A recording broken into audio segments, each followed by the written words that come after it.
The words hit me like ice water down my spine. His breath was warm against my ear, his voice low and dangerous, and for a moment I couldn't breathe. My CEO, Adrian Castellano. The man whose signature could end careers with a single stroke stood so close I could smell his cologne, dispensive and intoxicating. The bar lights cast shadows across his sharp jawline, and his dark eyes held mine with an intensity that made my knees weak. "Take me home," he repeated, his lips barely moving, "or you're fired." I should have laughed. I should have walked away. But something in his expression told me this wasn't a joke. This was something else entirely, something that had been building between us for months, hidden behind boardroom tables and professional emails. And now, with 2 drinks in my system and his hand grazing my wrist, I had to decide. Risk everything, or walk away from the only man who'd ever made me feel this alive. Let me back up. This story doesn't start in that bar. It starts 6 months earlier, on the worst Monday morning of my life. I was 24 years old. Fresh out of grad school with a business degree, I'd worked 3 jobs to afford. My student loans felt like a mountain I'd never climb. In my studio apartment in downtown Seattle had a radiator that coughed like a dying smoker. But I had landed an analyst position at Castellano Enterprises, one of the most prestigious tech investment firms on the West Coast, and I was determined not to screw it up. My first day I arrived 45 minutes early.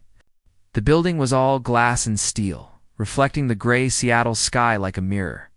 Inside, everything was minimalist elegance: white marble floors, chrome fixtures, abstract art that probably cost more than my entire education. I clutched my leather portfolio and tried not to look as terrified as I felt. "You must be Ethan Wells." The voice came from behind me, smooth and commanding. I turned, and my heart did something strange in my chest. Adrian Castellano was 32. Though he carried himself with the confidence of someone much older, he was tall, maybe 6'2", with dark hair styled perfectly, olive skin, and eyes so intensely brown they were almost black. He wore a charcoal suit that fit him like it had been painted on. And when he extended his hand, I noticed the expensive watch on his wrist. "The kind that cost more than my car?" "Yes, sir," I managed, shaking his hand. His grip was firm, warm. "Mr. Castellano, it's an honor." "Adrian," he corrected, a slight smile touching his lips. "We're not that formal here. Walk with me." Those first few weeks were a blur of spreadsheets, market analyses, and late nights in the office. Adrian ran his company with precision and passion. He demanded excellence, but gave credit where it was due. He was brilliant, everyone said so. He could read a company's financial statements the way poets read verse, finding patterns and opportunities others missed. But what struck me most wasn't his business acumen. It was the small moments. The way he'd bring coffee to the analysts working late, remembering exactly how each person took it. The way he'd defend his employees in meetings with clients, never throwing anyone under the bus. The way his whole face changed when he smiled, really smiled, transforming from intimidating CEO to someone almost boyish. I tried not to notice how my pulse quickened when he stopped by my desk. I tried not to read anything into the fact that he seemed to stop by my desk more often than others. "How's the Henderson report coming?" he asked one evening, loosening his tie as he leaned against my cubicle wall. It was past 8. Most of the office had gone home. The floor-to-ceiling windows showed the city lights twinkling below us like fallen stars. "Almost done," I said, rubbing my tired eyes. "Just double-checking the projected growth models." "You've been here since 6 this morning." Wasn't a question. I shrugged. "So have you?" Something flickered in his expression, surprise. "Maybe your appreciation?"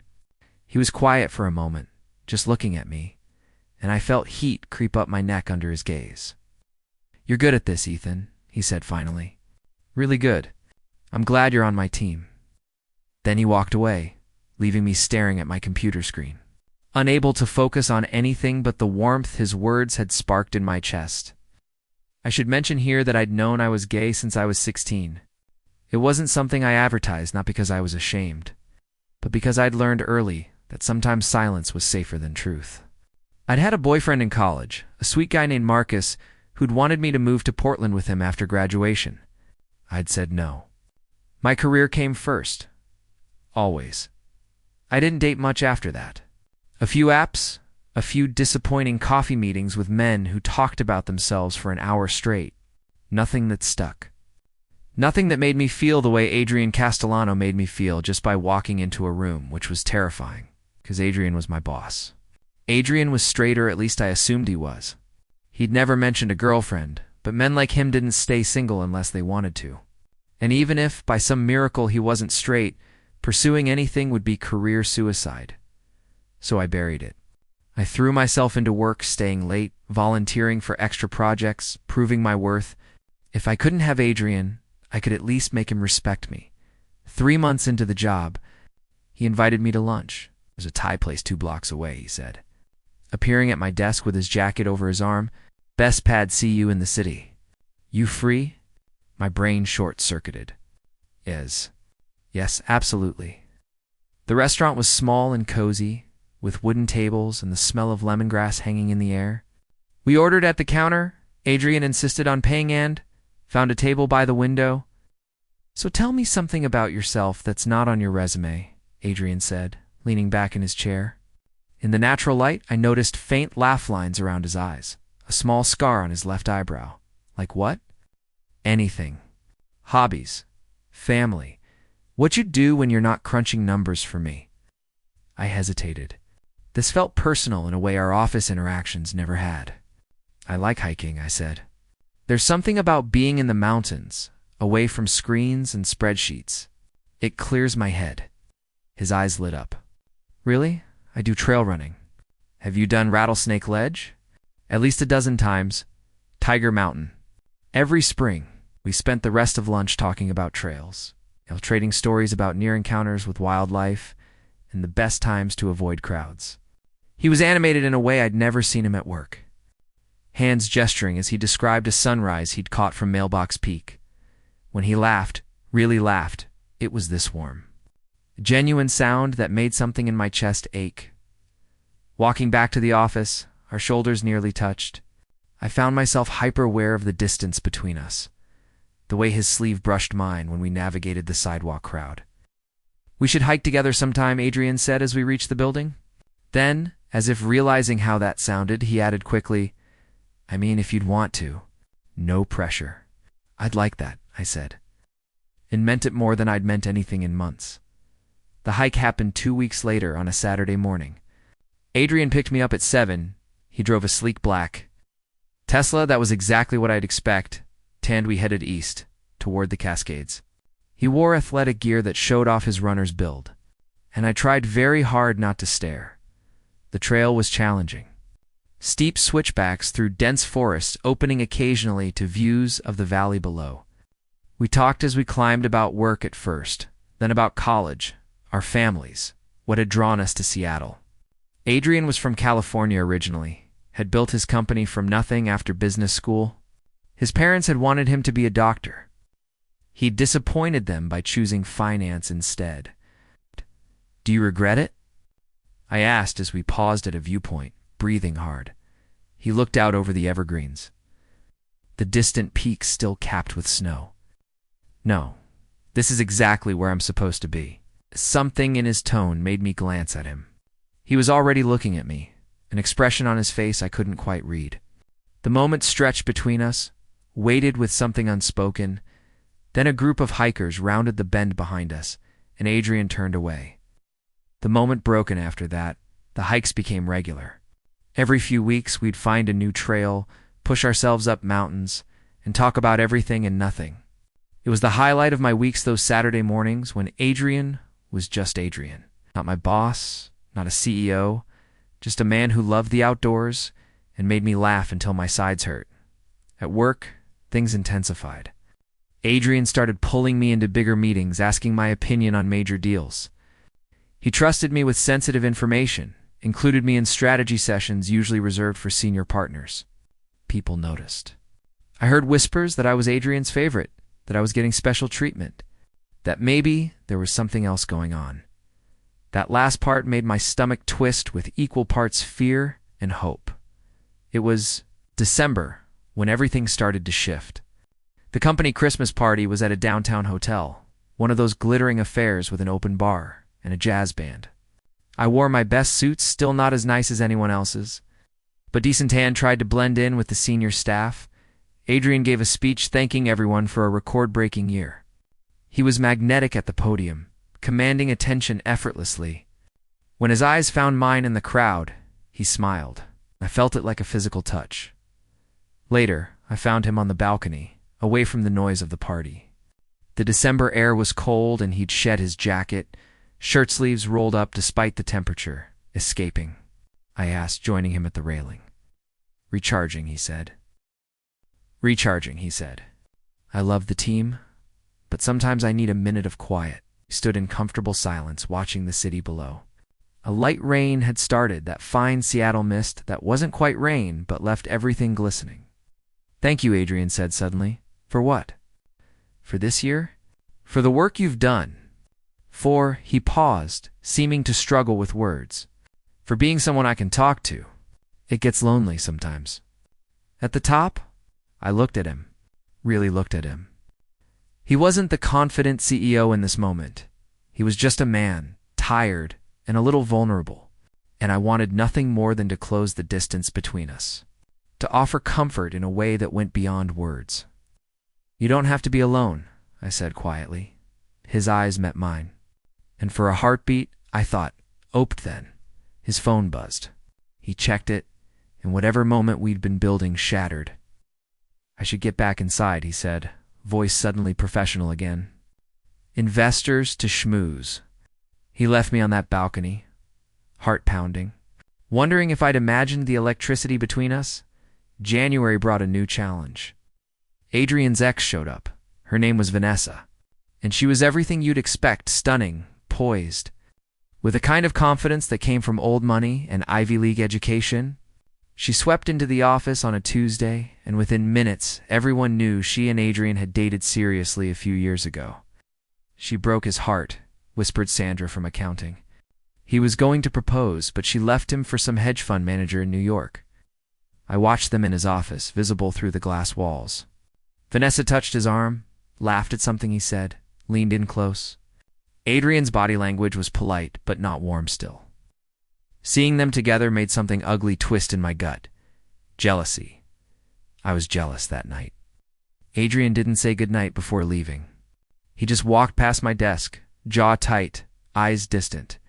Over the next few weeks, Vanessa became a fixture. She was in town for work, she said, some consulting project. She met Adrian for lunch. She showed up at the office with coffee. She found excuses to touch his shoulder, his hand, to stand just a little too close. And Adrian. Adrian pulled away from me. Our hike stopped. He was always too busy. He stopped dropping by my desk with questions or comments. In meetings, his eyes would slide past me to others. It was like I'd become invisible, and it hurt more than I wanted to admit. I threw myself into work, staying later, pushing harder. If I couldn't have his attention as whatever I'd hoped we were becoming, I'd earn it professionally. One night, working past midnight, I found Adrian still in his office. Through the glass, I could see him with his head in his hands, the picture of exhaustion. I knocked softly. He looked up, surprise crossing his features. Ethan, what are you still doing here? Could ask you the same thing? I stepped inside. Are you okay? He laughed, but it was hollow. Why wouldn't I be? Because you look like you haven't slept in days. For a long moment, he just stared at me. Then, quietly, Vanessa wants to get back together. The words hit me like a punch. Oh, she says she made a mistake. That she's ready now for what I wanted before. What do you want? I asked, though I wasn't sure I wanted to hear the answer. Adrian stood, walked to the window. The city glittered below us, oblivious to this small drama playing out in an empty office. I don't know anymore. I thought I did, but then he stopped himself, shook his head. Then what? Nothing. It doesn't matter. Turned back to me, and his expression was carefully neutral. You should go home, Ethan. Get some rest. I left, but his unfinished sentence haunted me for days. February 14th. Valentine's Day. The office was decorated with red hearts and pink streamers, corporate attempt at festivity that felt hollow. I watched Adrian arrive that morning with a massive bouquet of roses Vanessa's doing. No doubt, Anne felt something inside me crack. That evening I found myself at a bar in Capitol Hill, the kind of place with rainbow flags in the windows and a jukebox playing indie rock. I'd come here a few times before, when I needed to be around people who understood what it was like to love in a way the world still questioned. I ordered a whiskey, then another. The alcohol warmed me from the inside, loosening the tight knot of longing and frustration I'd been carrying for months. Ethan. I turned, and there he was. Adrian Castellano, in jeans and a leather jacket I'd never seen him wear, looking just as shocked to see me as I was to see him. What are you doing here?" His eyes darted around the bar, taking in the pride flags the same-sex couples scattered throughout. When he looked back at me, something vulnerable and desperate shone in his expression. "I could ask you the same thing." My heart was thundering. "I think you know why I'm here." He stepped closer, and suddenly we were in our own bubble, the noise of the bar fading to background static. "How long?" He asked. "How long? What? How long have you known about yourself?" "Since I was 16. I held his gaze, emboldened by whiskey and months of suppressed feeling. "How long have you?" His laugh was shaky.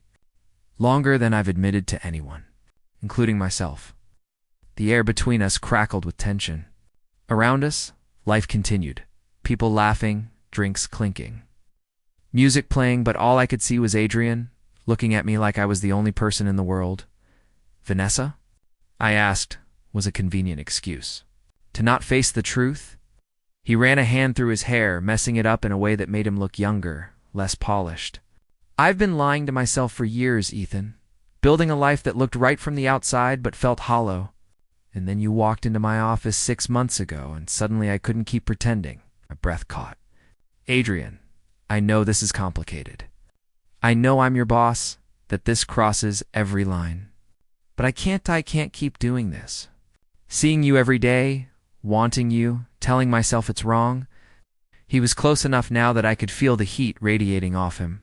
His eyes dropped to my lips, then back up, asking a silent question. And that's when he said it. Leaning in, his breath warm against my ear, words that would change everything. "Take me home, or you're fired." I pulled back to look at him, searching his face. "You don't mean that." "No," he admitted. "I don't. But I needed to say something shocking enough to cut through all the bullshit we've been hiding behind. So I'll say it plainly. I want you, Ethan. I've wanted you for months. And I know it's complicated and messy and probably a terrible idea, but I can't pretend anymore." The bar spun around me, but it wasn't the alcohol.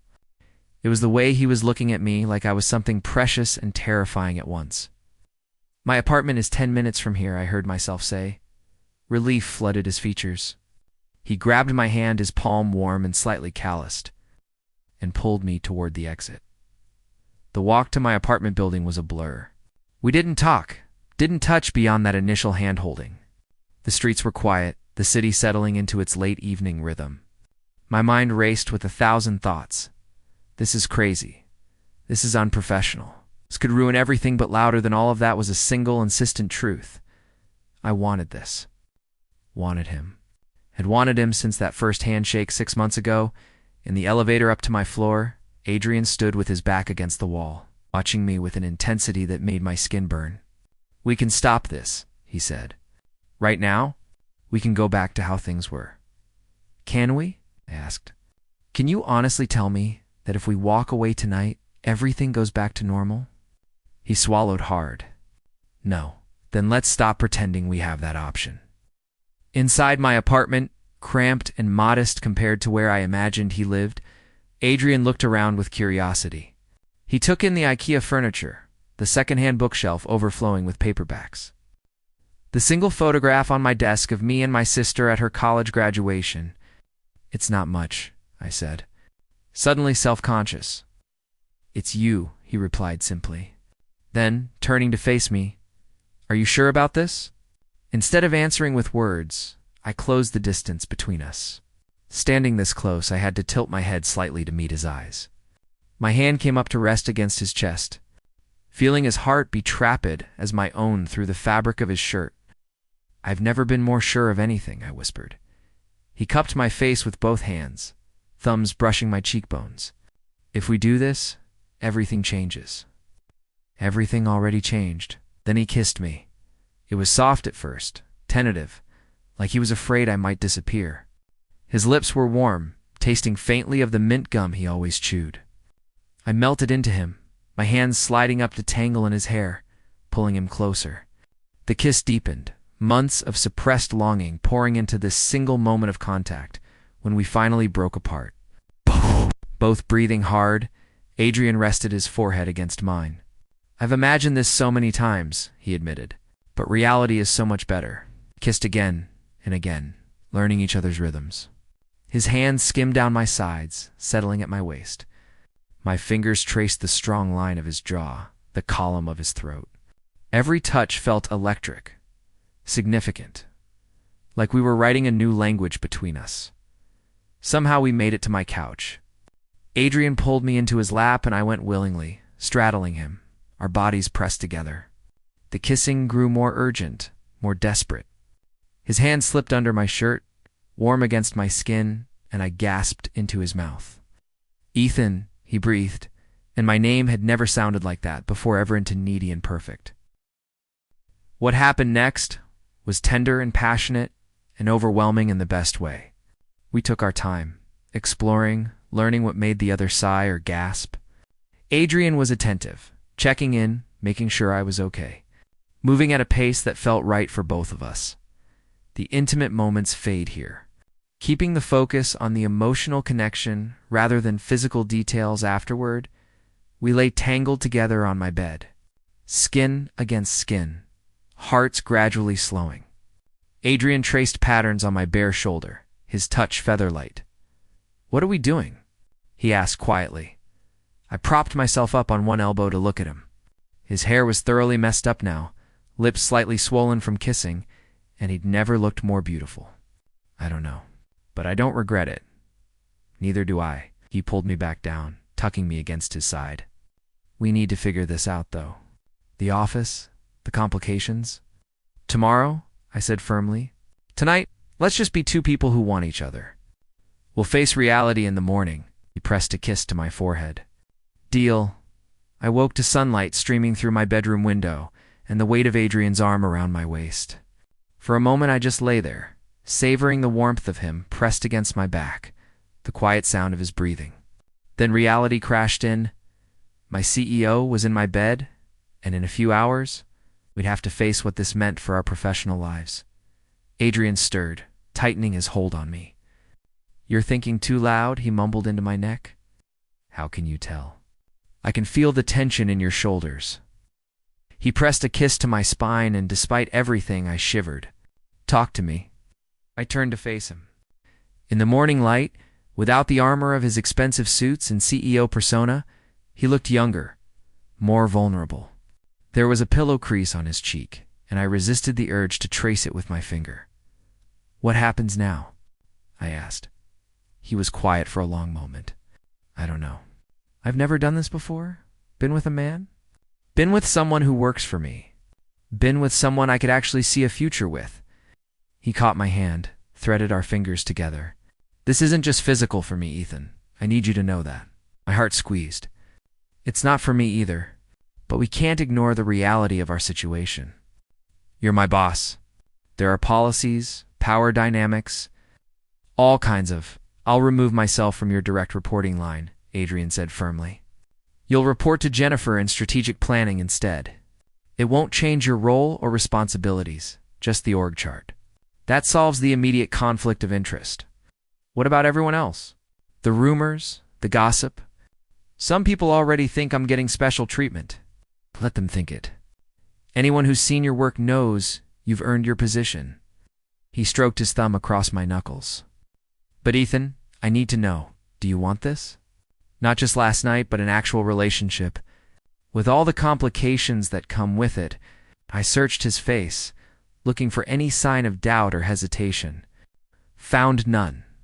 "Yes," I said. "But we need to be smart about it." Agreed. "We keep it quiet for now, at least until the reporting structure is changed and we've got our feet under us. No one needs to know yet. The first few weeks were intoxicating and terrifying in equal measure. At the office, we maintained strict professionalism, maybe even more than before. Adrian was careful not to show me any favoritism, sometimes being harder on me than others to avoid suspicion. But there were small moments. His hand brushing mine when passing documents. The way his eyes would find me across a conference room. A private smile that was just for me. Outside of work, we carved out a secret world.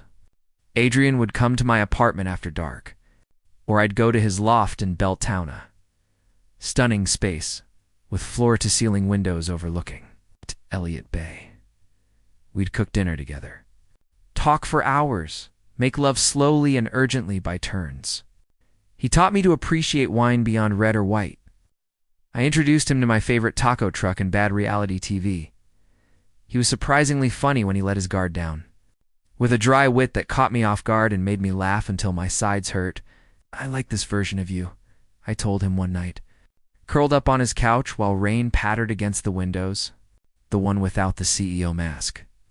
"This is the version only you get to see," he replied, kissing my temple. My real self. But the secrecy wore on me. I hated lying to my coworkers. Hated pretending Adrian was just my boss when he was so much more. And there was a growing part of me that wondered, was he ashamed of us? Of me? He'd never been publicly out. Had always kept his personal life intensely private. Was I just another secret he needed to keep? The cracks started showing in March. Adrian had a business trip to San Francisco. 3 days of back-to-back meetings with potential investors. He asked me to come along for work purposes, he said. Though we both knew it was more than that, the trip started well. During the day, we were consummate professionals, impressing investors with our market analyses and growth projections. But at night, in our separate hotel rooms, Adrian would knock on my door after midnight, and we'd steal ours together before he'd slip back to his own room before dawn. On the second night, we were having dinner at a rooftop restaurant overlooking the Bay Bridge. The setting was romantic candles, wine, the glittering city spread below us like jewels. Adrian reached across the table and took my hand, a gesture so natural I didn't think twice about it until I heard the voice behind us. Adrian. Adrian Castellano. Adrian went rigid.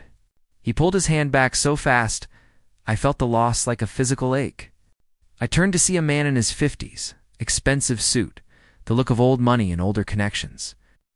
Robert, Adrian said, standing to shake the man's hand. What a surprise! In town for the Goldman meetings? Robert's eyes flicked to me, curious. And you are? Ethan Wells, Adrian said smoothly. One of my analysts. We're here pitching to some West Coast investors. One of my analysts. The words stung more than they should have. I smiled and shook Robert's hand, played my part. But inside I was reeling. After Robert left, Adrian sat back down, wouldn't meet my eyes. I'm sorry, he said quietly. Robert is an old family friend. If he knew if word got back to my parents, I get it, I said, though I didn't. Not really. The rest of dinner was strained. That night, Adrian didn't come to my room. Back in Seattle, something had shifted. Adrian was distant, distracted. He canceled our weekend plans twice. At the office, he barely looked at me. I told myself he was just busy, stressed about the investors, but doubt gnawed at me. Finally, I confronted him. I showed up at his apartment on a Friday night, unannounced. We need to talk, I said when he opened the door. He looked terrible, rumpled clothes, dark circles under his eyes.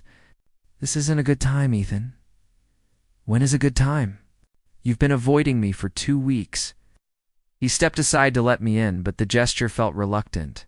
In his living room, he poured himself a scotch, didn't offer me one. What's going on, Adrian? Talk to me. I've been thinking, he said, staring into his glass. About us. About whether this was a mistake. The words hit me like a slap. A mistake? Not in the way you think. Being with you, it's been incredible. You make me happier than I've been in years. But Ethan, I'm not. I'm not ready for what comes next. What comes next? Going public. Being out, my family, they're traditional, Catholic. If they knew I was that, he couldn't even say the word. And the company, the board, some of our investors are conservative. If this got out, it could affect everything I've built. Felt something cold settle in my chest. So what are you saying? That I'm worth it in private, but not in public? That's not fair, isn't it? I stood, anger replacing the hurt. I've been patient, Adrian. I've kept our secret, played along, let you set all the boundaries. But I'm not going to be your dirty little secret forever. I deserve more than that. I know you do. His voice cracked. You deserve someone who can give you everything, and I don't know if I can be that person. The silence between us was deafening. Then I guess we're done, I said finally. He looked up, pain etched across his features. Ethan, no. You've made your choice. I'm just sorry I wasn't worth the risk. I left before he could say anything else, before the tears burning behind my eyes could fall. The next few weeks were hell. I threw myself into work with manic intensity, staying at the office until midnight, volunteering for every project, anything to avoid thinking about Adrian. At the office, he was distantly polite, professional to the point of coldness. We could have been strangers for all the warmth between us. I heard through the grapevine that Vanessa was back in the picture. Someone saw them having dinner together. Another person mentioned she'd been in his office for over an hour, door closed. Each piece of gossip felt like a knife twisting in my gut. Jennifer, my new supervisor, pulled me aside one afternoon. Ethan, I'm worried about you. You're working yourself to exhaustion. I'm fine. You're not. And whatever's going on between you and Adrian, there's nothing going on, said too quickly. She gave me a knowing look. Honey, I've been in this business for 20 years. I know what heartbreak looks like. Take some time off. Go somewhere, clear your head. The work will still be here when you get back. Oh, maybe she was right. Maybe I needed distance, perspective. That weekend I drove east into the mountains, found a remote trail, and hiked until my legs burned and my lungs ached. At the summit, I sat on a rock and looked out over the endless peaks, trying to find some clarity in the vastness. I'd fallen in love with Adrian. Completely, stupidly, irrevocably in love. And he wasn't ready to love me back, not in the way I needed, not in the open. Honest way I deserved, so I had two choices. Stay and torture myself watching him from afar, or leave and rebuild my life somewhere else. The decision hurt, but it felt necessary. I handed in my resignation on a Monday morning. 2 weeks' notice, professional and courteous. Jennifer tried to talk me out of it. A few of my coworkers expressed surprise and disappointment, but I held firm. I'd already started applying to positions in other cities, Boston, New York, anywhere that wasn't Seattle. Anywhere I wouldn't have to see Adrian every day. Adrian called me into his office the day after I submitted my resignation. He looked worse than before Thanar, more haggard, like he hadn't slept in days. You're leaving, he said. It wasn't a question, yes, because of me. Because I need to, I corrected. Because staying here, seeing you, it's killing me. And I can't keep doing it. He flinched. Ethan, please. Let me explain. There's nothing to explain. You made your choice. You chose your image, your comfort, your parents' approval over us. And that's your right. But I deserve someone who chooses me, fully, without reservations. I want to be that person, he said, voice raw. God, Ethan, I want to be brave enough. But I'm terrified. Terrified of losing everything I've worked for. Terrified of disappointing people. Terrified of being yourself. I finished. Adrian, coming out isn't easy. I get that. But loving someone means being willing to fight for them. And you're not willing to fight.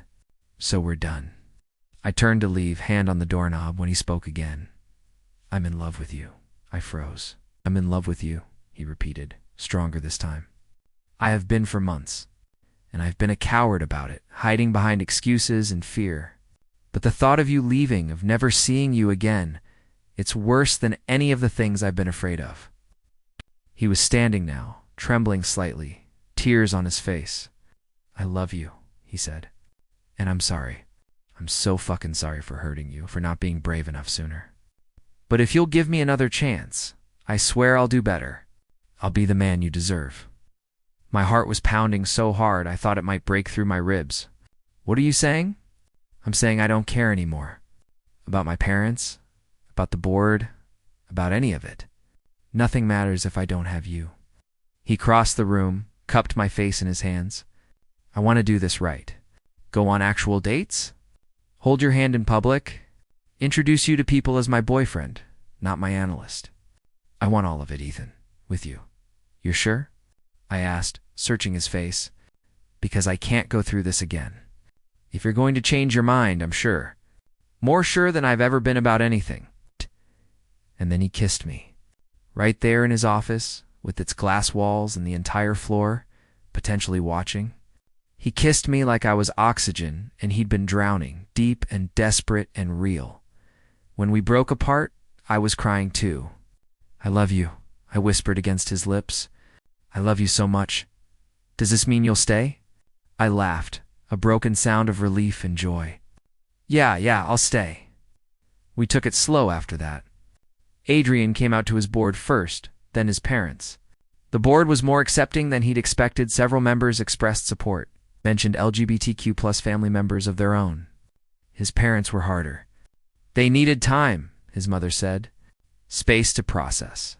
But they didn't disown him, didn't cut him off. And eventually, tentatively, they asked to meet me. At the office, we went public with our relationship. There was gossip, of course. A few raised eyebrows, some muttered comments about favoritism, but mostly people were supportive. Several coworkers approached me privately to share their own coming-out stories. To thank Adrian for his visibility, Jennifer pulled me aside at the coffee maker one morning. "So," she said with a knowing smile, "feel like telling me I was right about the heartbreak thing?" I laughed. "You were right about everything? Usually am. But Ethan, I'm happy for you. Both of you. Love like yours doesn't come around often." Our first real date, public official, no hiding, was at a French restaurant in downtown Seattle. Adrian held my hand walking in, pulled out my chair, looked at me across the table with such open adoration that my cheeks hurt from smiling. "Remember that lunch at the Thai place?" he asked over wine. 9 months ago? Our first lunch together. I was so nervous I could barely eat. I was nervous too. I wanted so badly to impress you, to make you laugh. I think I knew even then that you were going to change my life. For better or worse? He reached across the table, threaded our fingers together. For everything, we fell into a rhythm. Weeknights at his place or mine, trading off cooking duties and arguing playfully about what to watch. Weekend hikes in the mountains, where we'd kiss at summits and Adrian would take photos of me with the expansive views behind me.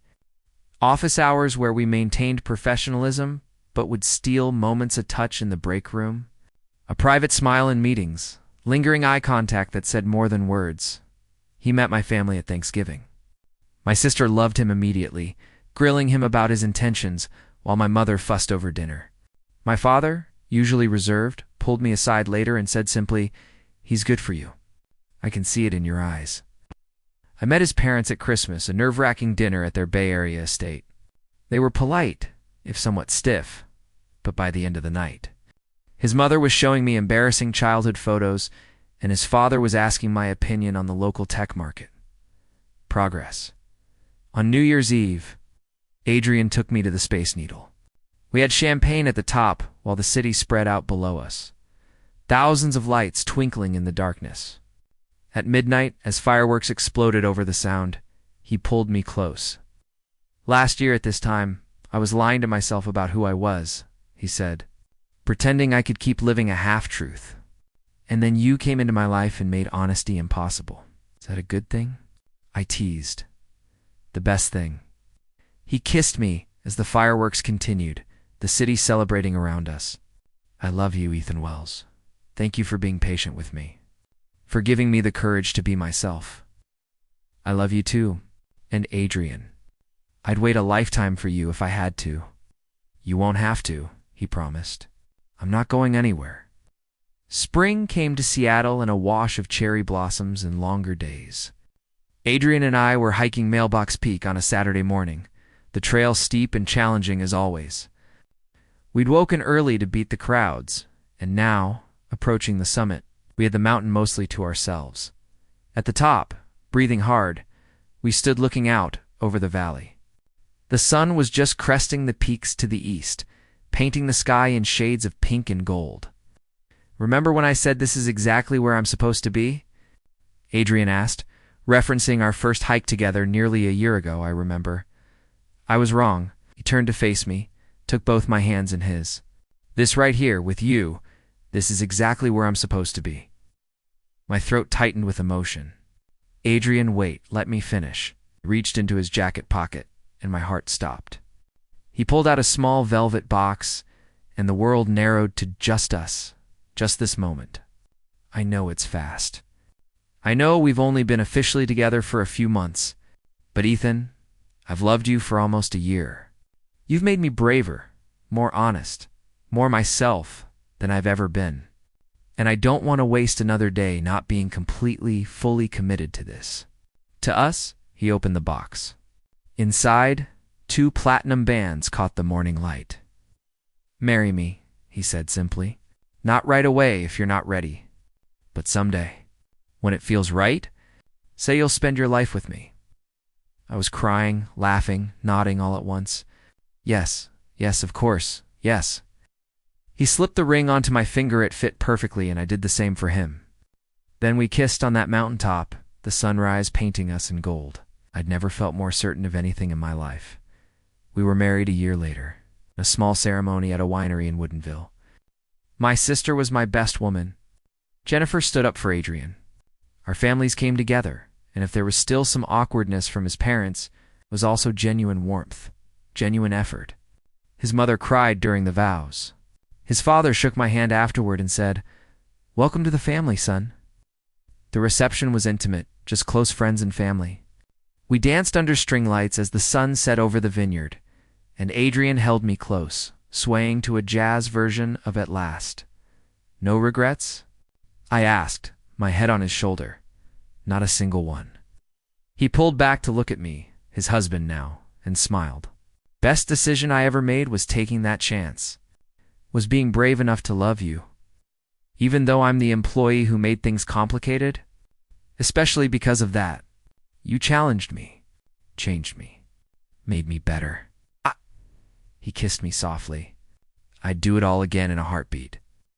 2 years later, I'm sitting in Adrian's office, our shared office now. Since I made partner last year, reviewing quarterly projections when he walks in with 2 cups of coffee, decaf. "Like you asked," he says, setting one on my desk before kissing the top of my head. I smile up at him. This man who took a chance on me in every way possible, who chose love over fear, honesty over hiding, us over everything else. "Have I mentioned lately that I love you?" I ask. "Not in the last hour," he teases, but I never get tired of hearing it. Through our office window, Seattle spreads out below us, the city that witnessed our beginning. The same view Adrian stood before when he first told me to take him home. When everything changed, "I love you," I say again, meaning it more with every passing day. "Thank you for taking that risk, for being brave." "Thank you for making me want to be brave," he replies. "For seeing me, all of me, and loving me anyway." Outside, life continues, the city breathes, people rush to meetings, dreams are built and challenged and rebuilt. But in this moment, in this office, with the man I love, everything is exactly as it should be. We found our courage. We found each other. And that, in the end, is all the happy ending we need. Indeed, did this story make your heart race? Hit that subscribe button and smash the like. If you believe in taking chances on love, no matter how complicated it gets, drop a comment below. Have you ever fallen for someone you shouldn't have? How did you handle it? And should I tell you what happened when Adrian's conservative business partner found out about us? Let me know if you want part 2. Turn on notifications so you never miss our next emotional story.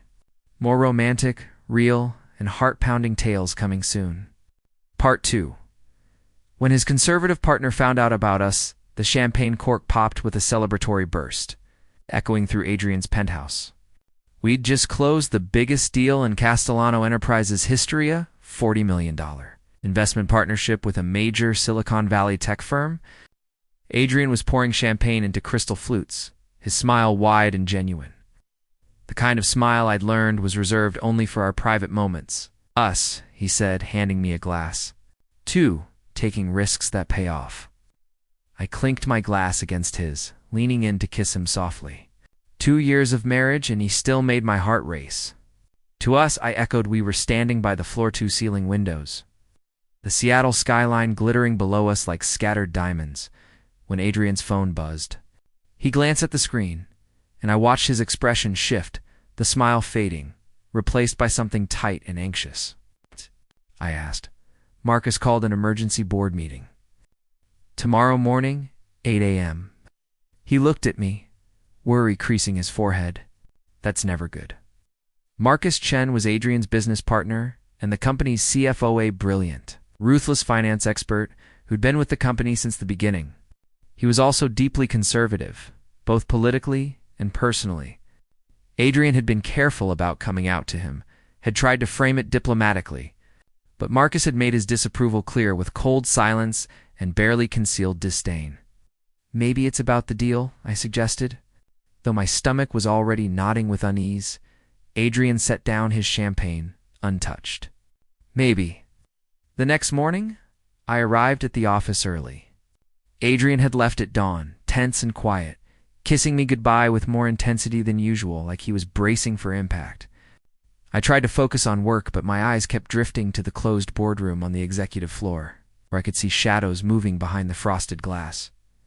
At 9:30, my desk phone rang. Adrian's assistant, Claire. Ethan, Adrian needs you in the boardroom. Now. Ow. My pulse spiked.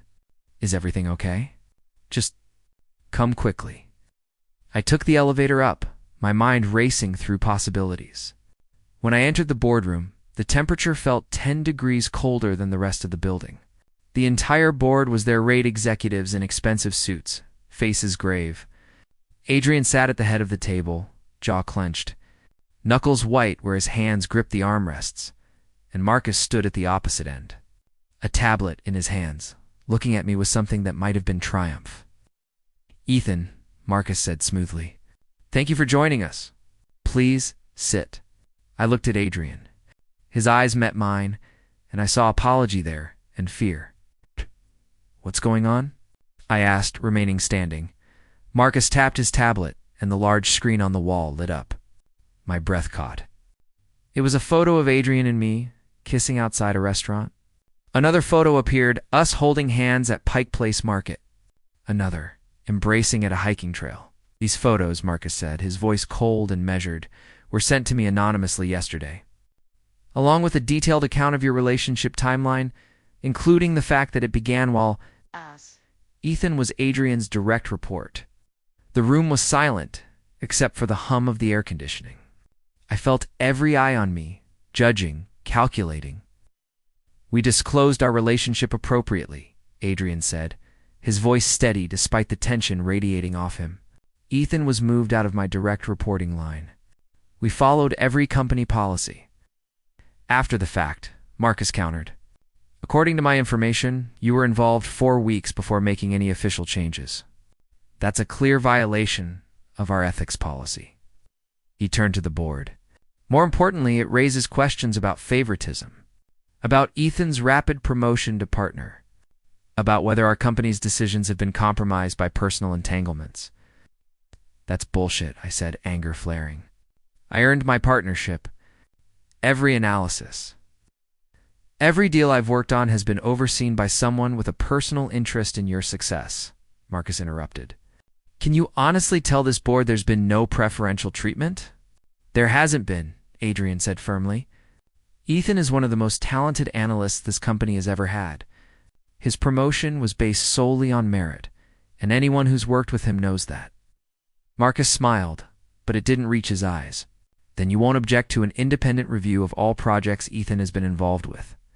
And of course, we'll need to discuss whether it's appropriate for someone with such conflicts of interest to remain in a partnership position. I felt the floor tilting beneath me. This wasn't just about embarrassing us. Marcus was trying to destroy my career. This is a witch hunt, I said. You're manufacturing a scandal because you don't approve of our relationship? I'm protecting this company's integrity, Marcus replied coldly. Personal feelings have no place in that equation. One of the other board members, Elizabeth Hartman, cleared her throat. Marcus, I think we should discuss this privately before making any decisions about Ethan's employment. I agree, said another board member, David Torres. These allegations are serious. So is the implication that we'd punish someone for being in a same-sex relationship. Marcus's expression hardened. This has nothing to do with, doesn't it? Elizabeth interrupted. Because I've seen plenty of heterosexual relationships at this company, including ones that started under similar circumstances, and none of them resulted in emergency board meetings. The room erupted into argument. I stood there, frozen, watching my career and Adrian's company tear apart at the seams. Adrian caught my eye again, and in that moment, I made a decision. I'll resign, I said loudly. The room went silent. Wait then. No, Adrian started. If my presence here is causing problems, if it's being used to question Adrian's leadership, then I'll resign. Effective immediately. I looked directly at Marcus. Will that satisfy you? Marcus studied me for a long moment. The review will still need to happen. But yes, I think that would be appropriate. Absolutely not, Adrian said, standing abruptly. Ethan is not resigning. And Marcus, if this is how you want to play it, then maybe we need to discuss your future with this company instead. The temperature in the room dropped another 10 degrees. Are you threatening me? Marcus asked quietly. I'm reminding you that I'm still the CEO and majority shareholder of this company, and I won't let you bully my husband. Yes, my husband out of a career he's worked incredibly hard for. Adrian's voice was steel. Ethan has done nothing wrong. Our relationship has been handled appropriately and ethically. And if you have a problem with that with us, then we have a problem. I see, so this is where we are. Your personal life takes precedence over the company's reputation. My personal life is none of your business, Adrian shot back.